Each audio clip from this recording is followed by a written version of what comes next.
Cape Cod Broadcasting weaves the listening environments of 99.9 WQRC, Ocean 104.7, WFCC Classical 107.5, Cape Country 104, and CapeCon.com's website experience to reflect the lifestyles of the people who live, work, and play on Cape Cod. We hope that you enjoy this podcast. And welcome into the Sunday Journal. I'm your host, Matt Pitta. Thanks for being with us today. We get together each week to talk about issues that are facing Cape Cod, the islands, and all of southeastern Massachusetts. Welcome into the program today. And as you know, those of you who listen on a regular basis, I love to take the program out on the road when we can, get out to meet the newsmakers in person. And today we're down in Orleans talking with a member of the Orleans Board of Selectmen, John Hodgson, who has been available or on top of this shark issue for quite a while, and also the plover issue and beach access issues. And John is out with what I kind of call the white paper, if you will, on what he'd like to see when it comes to the issue of great white sharks off the coast here, especially off Monomoy and here off of Nauset Beach and here in Orleans. And his paper is called Cape Cod Shark Watch, Improving Public Safety on Cape Cod Beaches. John, thanks for inviting me down to your office today, and thanks for taking some time with us. We appreciate it. Thanks for having us, Matt. So you've been on top of this, as I said from the beginning. You've really been deeply involved in a lot of these marine wildlife issues, working with the Habitat Conservation Plan for Nauset Beach to get the beach back open, and you've also been taking a very close look at the realities of what's going on with the shark situation. And, you know, we don't have to spend a lot of time recapping the issue. Everybody pretty much knows around the country that great white sharks are prevalent here off of Monomoy, and, of course, they've now migrated north. They've been off of Nauset for quite a bit now in the last couple of years. And except for the issue we had 2 years ago up in Truro, where the a gentleman who was out way offshore was actually bitten by a great white. Nothing has happened yet, but I know a lot of people are nervous about it, that something could happen at some point based on the tremendous number of sharks that we know are now just off of shore. So that's kind of our starting point, John. What got you thinking about this paper, if you will, this Cape Cod Shark Watch idea? Well, Matt, as you said earlier, it came out of thinking about the endangered species like we did with the piping plover. We have another protected species, whether it's the seals or the sharks, and nobody's actually protecting the people. And so now we've got great white sharks right off our beaches, and there are a lot of them. And they're in shallow waters. I was talking to one of the researchers today, and they're quite confused as to why these great white sharks are in shallow water, to the point where the spotter planes are talking about folks boogie boarding, and they can see the sharks right underneath the boogie board. And you don't boogie board 40, 50 yards out, you're close to shore. So when I started to take a look at, with staff, what our beach down here looks like at Nauset, it came to the realization that more needs to be done. We've got some signs up on the beach, but it's just not enough. And I think our guests and our citizens have an expectation that we're doing more, and we need to. Now, when these sharks started to show up a couple of years ago, the towns got together, the harbor masters, and came up with these, kind of standard signs that they put up and down the coast. But aside from that, there hasn't been probably a lot more in terms of any proactive measures, which I think is what I seem to sense from having read your paper here that you're concerned about. So let's start to talk about what you're proposing. This is what you're calling the Cape Cod Shark Watch. And I know some of this has come based on information you've obtained from South Africa, where they are inundated with sharks. You're right, Matt. It is a more proactive approach, and what the last thing we want to do is wait for somebody to get hurt or killed off our beaches. And so my belief is we need to get as much information out to the public as we possibly can. And as you said, in South Africa back in 2004, unfortunately, they waited for 3 shark attacks in 1 year, 2 were fatal, before they started taking action. And you're never going to eliminate the risk.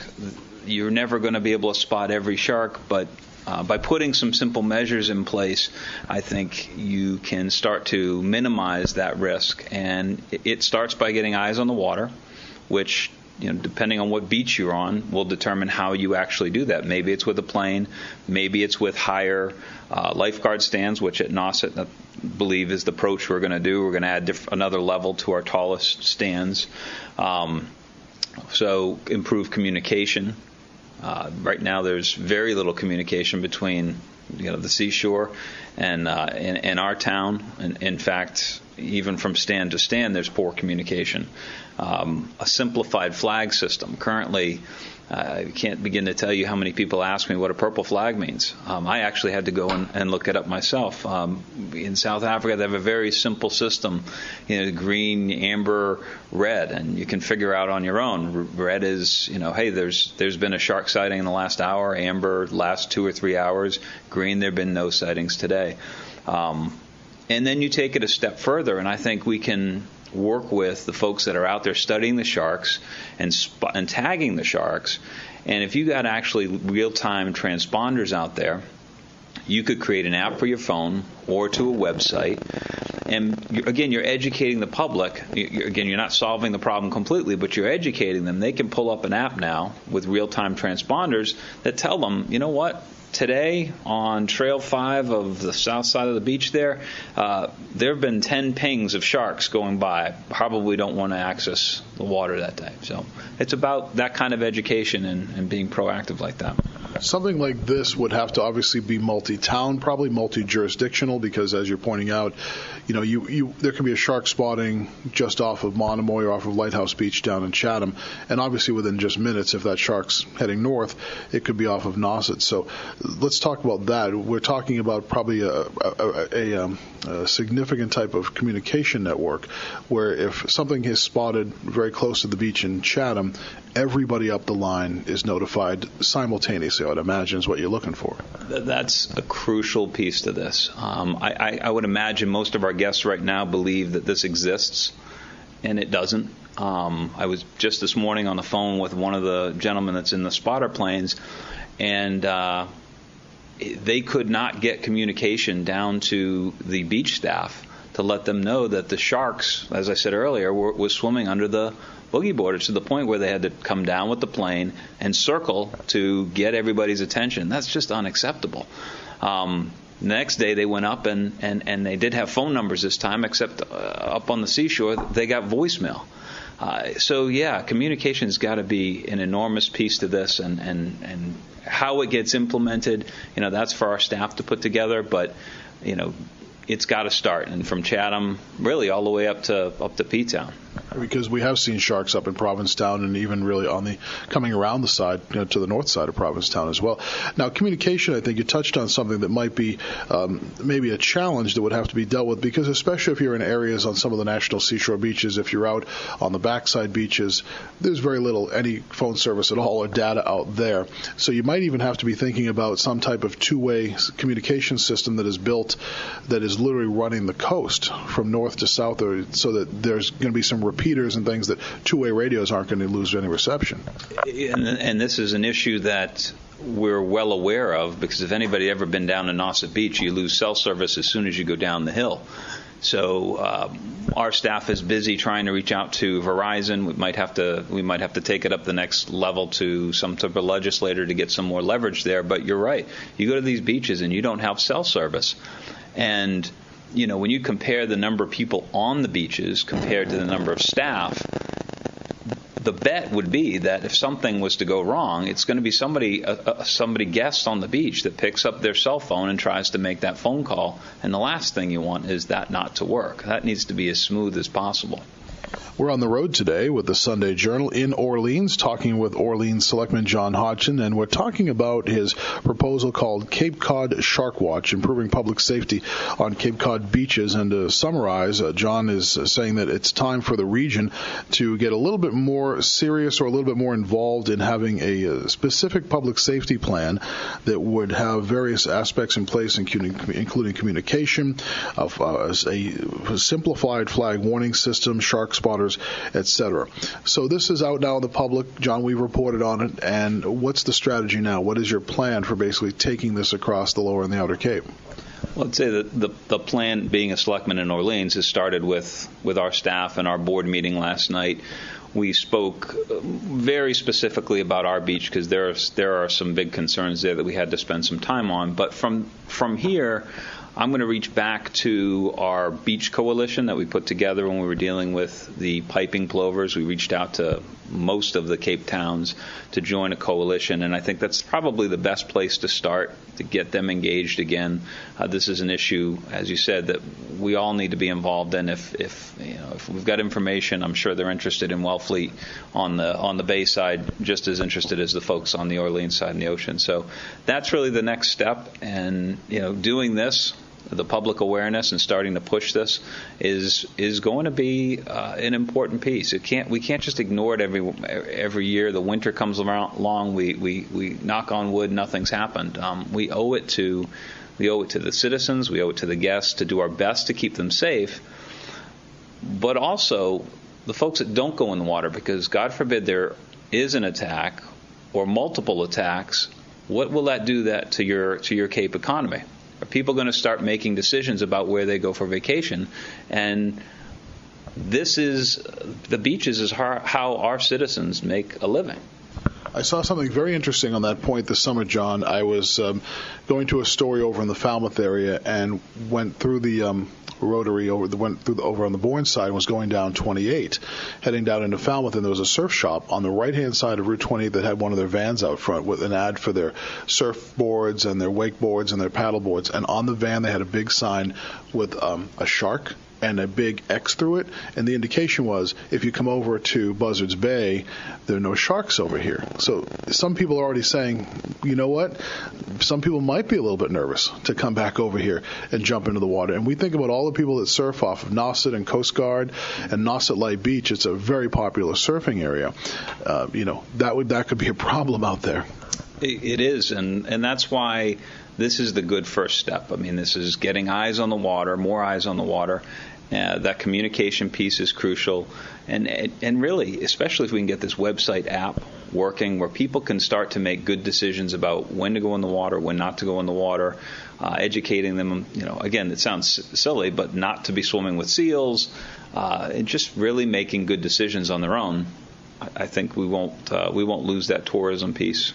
Let me ask you a question. I've been very fascinated to see how the Cape as a region has reacted to the whole concept of these sharks coming here. In fact, I live in Harwich, and Harwich and Chatham have embraced it to the point where they named their team mascot the Sharks. And I think obviously because of so many sharks have been out here. My point being is, though, that we seem to almost embrace it as an attraction. If you go down into Chatham, there are stores that have T-shirts, Sharks, home of the Sharks, etc. You may remember a couple of years ago, one of the controversies that arose after the first shark sightings, I think it was Truro, that on their next year's beach sticker was going to be a shark, but almost a comical or fun-looking shark, and there was concern that people were, almost glorifying the issue. So what's the balance there? Because there clearly has been a lot of interest for people, tourism-wise, to come down and, maybe I'll see a shark. But as you say, God forbid, something happens, then what do? You've been glorifying it for a couple of years, then what happens? Yeah. I won't kid you, Matt. I walk Nauset Beach quite a bit, and I look out in the ocean, and I look for the reflection of the shark or the seal. People love to do that, but we have a responsibility to keep people safe as best we can. And so I think it's good that there are citizens that make a living in selling the T-shirts and so forth. That's great, but this is different, and the impact could be devastating both to the families and to the local economy if something does happen. And we need to do everything we can to avoid it. Have you had, I know it's early on, have you had any conversations with other colleagues at the Selectman level or Harbor Masters or National Seashore yet? Now, as I said, I know it's early on, so maybe not, but have you? Early on, yes. The Natural Resource Director, and I, along with the fire chief here in Orleans, we've been talking about this all summer long, and their concerns. I mean, we've had times when the main phone line down at the beach doesn't work. I mean, that's just unacceptable. So there's a lot of tweaks that need to happen from a couple of pieces, and maybe even the news interview we did last time. This morning even, I got some phone calls from folks that are thankful that this is now being talked about, because it just can't be swept under the rug until something bad happens. So talk to me, if you would, about what your plan is over the next couple of months. We're heading into the late fall, mid-fall, into the winter, eventually moving past shark season. Realistically, what do you want to see have in place, if you can, anything, by the beginning of next late spring, basically? We need to have these pieces in place. I mean, certain things I only have so much control over, but in an ideal situation, each of the beaches, especially on the Atlantic Ocean side, would have spotter types of situations, whether you're up on a bluff or whether you've increased your lifeguard stands. I mean, that's step number one. The communication piece should not be difficult to figure out. Getting involved with the folks that are out there tagging sharks and buying the real-time responders. All these things are fairly easy to do. They're just, you got to invest the money. And I would bet, and this is one of the things we're kicking around, is do you create a nonprofit where private industry would feel more comfortable donating to versus giving to a town? So those are some of the ideas we're kicking around. But my expectation is we can't go another summer without putting. I don't see anything I'd want to take off the list. I mean, we need to explore how often we fly aircraft or something, but there's nothing I wouldn't take away or expect to have for next summer. So let me ask you this question, and I'm going to be straight up honest with you before I ask this question. I spent my whole life going in the waters down here in Chatham and Orleans, and I think twice now. I'll go in the water, I still will, but I'll think, and I'll look very carefully, and I don't go out as far as I used to anymore. Has it impacted you as somebody who's down here in Orleans? What we want to do is get people to think, Matt. And so, yes, I do think. I'm aware. Pay attention to your surroundings. I think just because you see the guards in the stands, that people think they're safe, and we need to step up that education more so they're making better decisions. And also, we need to, as towns, need to make sure our first responders are ready as well. I mean, the last thing we want to do is have an incident on the south side down near Chatham when our beach patrol EMTs are sitting up on the Nauset Spit side in Eastham, miles and miles away. But yeah, I think twice about going in the water. It's the Cape Cod Shark Watch, and you'll be talking about this, I would imagine, over the next couple of months. People can read more about it on our website as well at capecod.com. John, thanks for letting me come down to your office here in Orleans today, and we'll see how this goes over the next several months. Thanks, Matt. It's great to be here. And thanks for being with us today on the Sunday Journal. I'm your host, Matt Minnow.